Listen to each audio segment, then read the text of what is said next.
Well hi guys, good morning. And as we are waiting कि यार world cup खत्म हो गया है, कब अब वो डिस्कशन स्टार्ट होंगे, कब नेपाल टीम की मीटिंग होगी, आई मीन कैन की मीटिंग होगी और उस पर क्या क्या बातें निकल कर आएंगी। बिकॉज बहुत सारी चीजें थी जो पेंडिंग चल रही थी, कुछ सोर्सेज से खबर आ रही थी, कुछ का लोग इंतजार कर रहे थे। तो 5 पॉइंटर्स मैंने निकाले हैं जो इस मीटिंग में हुए, जो काफी इंपॉर्टेंट और काफी इंटरेस्टिंग है और जो ये दिखाता है कि Nepal cricket is moving upward. अब आगे कैसे कैसे होगा वो तो हमें इवेंचुअली दिख जाएगा, लेकिन फिलहाल क्या हुआ है उस पर डिस्कस करते हैं। लेकिन आगे बढ़ने से पहले सबसे पहले यार thank you so much Neeraj, आपने मेरी हेल्प करी ट्रांसलेशन में, चीज़ों को समझने में, क्योंकि ऑब्वियसली मैं नेपाली लैंग्वेज को रीड करने में स्ट्रगल करता हूं। तो वहां पर नीरज ने मेरी हेल्प करी, thank you so much and thanks everyone who is supporting and watching me. ठीक है, आगे बढ़ते हैं। सबसे पहले संदीप लामिछाने को लेकर के बात हुई मीटिंग में, और संदीप लामिछाने का जो कॉन्ट्रैक्ट, जो एनुअल कॉन्ट्रैक्ट उनसे ले लिया गया था due to the issues that happened in the past, अब वापस से वो कॉन्ट्रैक्ट उनको मिल रहा है ग्रेड ए का, जिसमें बहुत सारे प्लेयर्स हैं इनकी टीम के, जितने प्रीमियम प्लेयर्स हैं वो सारे ग्रेड ग्रेड ए में ही रहते हैं हर टीम के। जैसे नेपाल की अगर बात करूं तो इसमें कुशल भुटेल हैं, इसमें संदीप लामिछाने अब आ गए हैं, इसमें आपको रोहित पौडेल हैं, इसमें करण केसी हैं, आसिफ शेख हैं। ये वो प्लेयर हैं जो ग्रेड ए में है, और ग्रेड ए में अब संदीप को भी ऐड कर लिया जा रहा है। और if I am not wrong, grade A की जो पेमेंट है नेपाली करेंसी में वो 1 लाख पर मंथ है।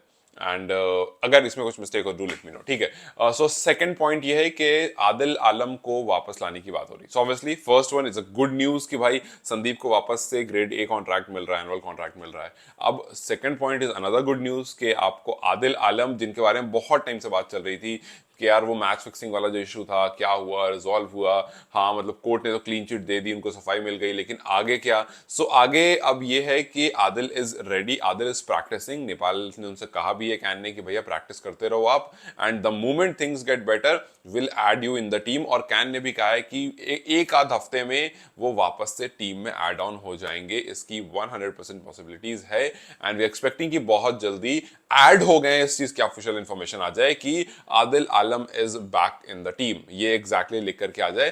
क्योंकि एक फास्ट बॉलिंग ऑलराउंडर, एक पावर हिटिंग बैटर की बहुत ज्यादा जरूरत है, और गुलशन को एक सहारा मिल जाएगा, गुलशन को एक सपोर्ट मिल जाएगा। तो मतलब it's a good news for the team कि यार आपके पास अच्छे ऑप्शंस निकल करके आ रहे हैं। ठीक है, सो ये फर्स्ट दो गुड न्यूज थी। अब थर्ड न्यूज जो है वो इन टर्म्स ऑफ क्रिकेट बहुत अच्छी है। थर्ड न्यूज ये है कि कैन जो है वो नेपाल के 7 स्टेट्स में इंटरनेशनल लेवल की टर्फ विकेट बनाने जा रहा है। इंटरनेशनल लेवल का इंडोर इंडोर ट्रेनिंग सेंटर जो होता है वो बनाने जा रहा है। अब उसमें it's a very good news, क्योंकि देखो आप जितने ऑल अराउंड द वर्ल्ड जब आप जाओगे you will see turf wickets जहां पर इंडोर प्रैक्टिसेस होती हैं, और हर जगह होती हैं।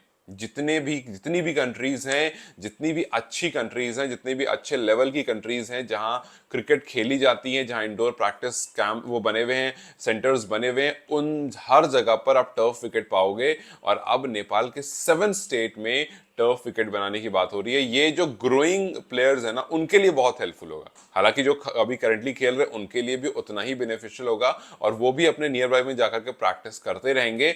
लेकिन जो उस स्टेट के लोकल प्लेयर्स है ना उनके लिए ये बहुत अच्छा होने वाला है, उनको बहुत अच्छी टर्फ विकेट मिलने वाली है। So this is a very good news in terms of Nepal cricket growth. क्योंकि अभी अभी आप आ रहे हो वर्ल्ड कप से, वर्ल्ड कप में जब आप गए आपने देखा भाई पिचेस कैसी होती हैं, क्या होता है, कैसे क्या इश्यूज होते हैं, और टर्फ विकेट पर प्रैक्टिस करना बहुत जरूरी होता है। देखो बहुत सारी जगहों पर ना मैट विकेट्स होती हैं, और मैट विकेट की बात ही होती है कि उस पर जो बाउंस होता है ना बहुत कंसिस्टेंट होता है। जैसे सिंपल एग्जांपल अगर आपको बताऊं तो जो मैट विकेट होती है उस पर जब आप क्रिकेट खेल रहे होते हो तो उसका बाउंस, उसकी स्पिन बहुत वैरी नहीं करती है, चाहे आप 2 दिन 3 दिन 5 दिन खेल लो वो बहुत सिमिलर रहती है। लेकिन टर्फ विकेट का क्या होता है, वो वैरी करता है। तो अगर पिच की कंडीशन वेरी कर रही है तो ऑब्वियस सी बात है कि आपको उस पर खेलने में थोड़ी सी मुश्किल हो सकती है। उस पर अनइवन बाउंस यूजुअली, अगर अच्छे से मैट, अगर अच्छे से टर्फ बना हुआ है तो अनइवन बाउंस नहीं होता है। जिस तरह की कंडीशन के हिसाब से टर्फ बनाया गया है उस तरह का बाउंस होता है, और विद डेज वो थोड़ा सा चेंज होता है।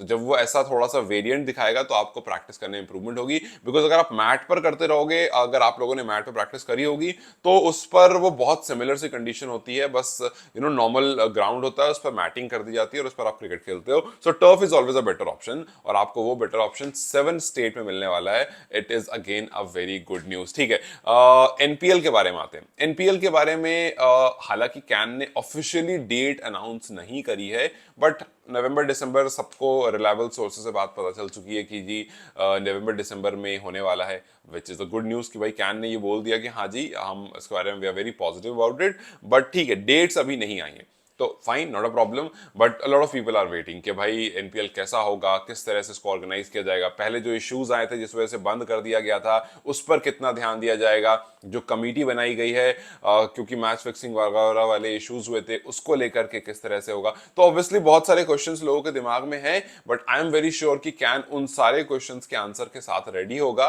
और अब जिस तरह से वो आगे बढ़ रहे होंगे, अब जिस तरह से वो कमिटीज बना रहे होंगे, अब जिस तरह से वो प्लानिंग कर रहे होंगे, उसमें उन लूप होल्स का ध्यान रखा जाएगा कि जी फालतू में कुछ ऐसा ना हो कि करे कोई और भरे कोई, ऐसा ना हो कि भाई आपके नेशनल प्लेयर्स जो हैं उनको लेकर कोई इश्यूज आ जाए, मतलब बहुत सारी चीजें होती हैं। तो अब ये वाली लीग को सक्सेसफुल होना बहुत जरूरी है, बिकॉज अगर ये लीग सक्सेसफुल होगी तो इस कंट्री की क्रिकेट सक्सेसफुल होगी। जैसा हम बात कर रहे थे पिछली वीडियो में कि भाई लॉन्ग फॉर्मेट गेम बहुत जरूरी है, आपके पास जब रेवेन्यूज जनरेट होगा तो आप अच्छी और पिचेस, अच्छे और ग्राउंड्स, अच्छे और फ्लड लाइट्स एंड एवरीथिंग कर सकते हो, और फिर वहां से आप उसको उस तरह से ग्रो कर सकते हो। सो ऑब्वियसली यहां से आपके फाइनेंशियली बहुत हेल्प होगा, और क्रिकेट तो आप कभी भी खेलो कहीं भी खेलो, ग्रो तो होता ही है। हाँ, वो अलग सी बात है कि लॉन्ग फॉर्मेट को मैं भी सपोर्ट करता हूँ कि उससे ज्यादा बेहतर ग्रोथ होता है। खैर, क्योंकि पिच और ग्राउंड की बात कर रहे हैं तो ऑब्वियसली पिच और ग्राउंड की बात करेंगे, बिकॉज टीयू स्टेडियम में लगातार काम चल रहा है और लोग बहुत एक्साइटेड हैं कि यार अब किस तरह का दिखने वाला है, वहां की पिचेस किस तरह की दिखने वाली हैं, वहां के ग्रासेस किस तरह के दिखने वाले हैं, आउटफील्ड किस तरह की दिखने वाली है, और जो डिजिटल बोर्ड है जिसको लेकर के बहुत बात हो रही है वो कैसा दिखने वाला है। सो देखो, कैसा दिखने वाला है ये तो ऑब्वियसली दिखने के बाद पता चलेगा, लेकिन उससे क्या फायदा होगा ये जरूर मैं बता सकता हूं। तो अब तक जो हमने इंफ्रास्ट्रक्चर की बात करी थी, अब तक जो हमने बात करी थी कि जी इंफ्रास्ट्रक्चर में कुछ ज्यादा सुधार नहीं दिख रहा है, तो आईसीसी की तरफ से जो फंड्स आए हैं, जो अमाउंट्स आए हैं, जो भी हेल्प आई है उस तरफ से बहुत सारी चीजें उसमें चेंजेस हो रहे हैं। जैसे आप जब टीयू ग्राउंड की तरफ जाओगे तो आप देखोगे कि अभी उसमें जब काम कंप्लीट हो जाएगा, जब वो तैयार हो जाएगा तो वो और प्रीमियम लगने लगेगा, और जब वो प्रीमियम लगने लगेगा तो अब आप अदर स्टेट की, अदर कंट्री की टीम्स के जो अदर स्टेट्स हैं या फिर उनकी ए टीम है, जब आप उनको बुलाओगे तो शायद अब ज्यादा आसानी होगी। बिकॉज वो सिंपल सी बात होती है यार, वही फंडा है ना, जब आपकी चीजें अच्छी होती है तो लोग भी कहते हैं कि ठीक है जी आकर खेलते हैं। बहुत कम ही टीम्स होती हैं जो एवरेज कंडीशन में आ जाती हैं, मतलब ज्यादातर टीमें होती हैं जिनके भाव थोड़े बड़े रहते हैं, जो थोड़े आसमान पर रहते हैं, तो उनके आसमान पर जो भाव हैं, और फिर आप उस पर ये भी नहीं कर सकते हो कि जी यार हम ठीक है, हम ऐसे में ही खुश हैं, बिकॉज आपको आफ्टर ऑल वर्ल्ड क्रिकेट से कम्पीट करने के लिए उस लेवल पर पहुंचना पड़ेगा। तो जिस तरह से टीयू ग्राउंड में भी फिलहाल काम चल रहा है, इससे फायदा ये होगा कि आने वाले टाइम में अलग अलग कंट्री की ए टीम्स जो हैं वो आपके आने के लिए तैयार रहेंगी, they will be ready.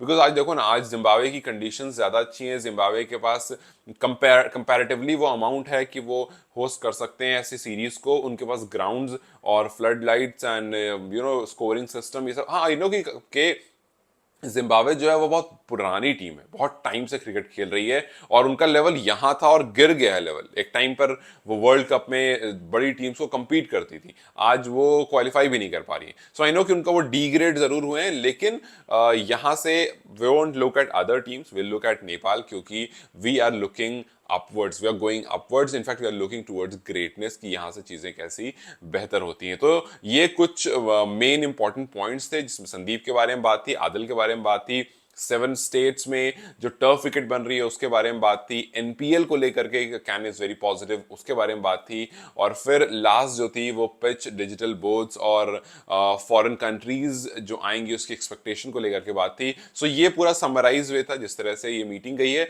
I hope कि मैंने कुछ मिस नहीं किया, अगर मिस किया होगा आगे वाले वीडियोस में कवर कर लूंगा। आदिल को लेकर के एक फोनिक कॉन्वर्सेशन थी जिसके बारे में मैंने और नीरज ने बात करी थी, जिनके बारे में मैंने शुरू में डिस्कस करा, उसके बारे में एक वीडियो बनाऊंगा, बिकॉज वहां पर से भी काफी क्लैरिटी हमें मिल रही है आदिल को लेकर के। So till then you guys take care, and since this was actually a good news, so good morning to all of you guys, and hope I will see you very very soon again. Bye bye.